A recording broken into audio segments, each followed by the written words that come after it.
প্ৰথম কথা হ'ল সন্মানীয় যোৰহাট সমষ্টিটো আমাৰ প্ৰত্যেকটো সমষ্টিৰ দৰে অতি শ্ৰদ্ধেয় আৰু সন্মানীয়। কিন্তু এইখিনিতে এটা কথা, মোৰ নামটো চৰ্চা হৈছে বুলি মই আপোনালোকৰ সংবাদ মাধ্যমৰ পৰাহে গম পাইছোঁ। কিন্তু তেনেকুৱা হ'ব পাৰে আৰু খুব ভালেই কথা যদি চৰ্চা হৈছে, অৰ্থাৎ যোৰহাটবাসী ৰাইজেও যে মোক মৰম কৰে বা আপোনালোকৰ দৃষ্টিটো বা মই যোৰহাটেই হওক বা শদিয়াই হওক বা ধুবুৰী ক'ৰবাত যে নিৰ্বাচনত অৱতীৰ্ণ হোৱাটো আপোনালোকে বিচাৰিছে, সেইটো একো মানে ভালেই কথা।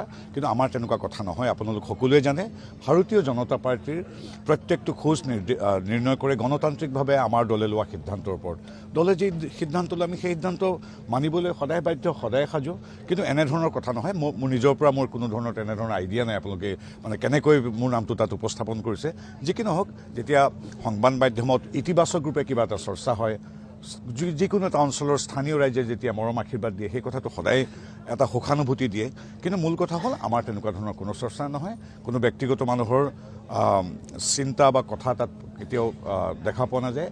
সামগ্ৰিকভাৱে দল এটাই যি সিদ্ধান্ত লয়, আমাৰ ভাৰতীয় জনতা পাৰ্টীৰ দলটোৱে যি সিদ্ধান্ত লয়, সেই সিদ্ধান্তকে আমি শেষ বাক্য, শেষ নিৰ্দেশ হিচাপে আমি সন্মান কৰি মানি চলোঁ।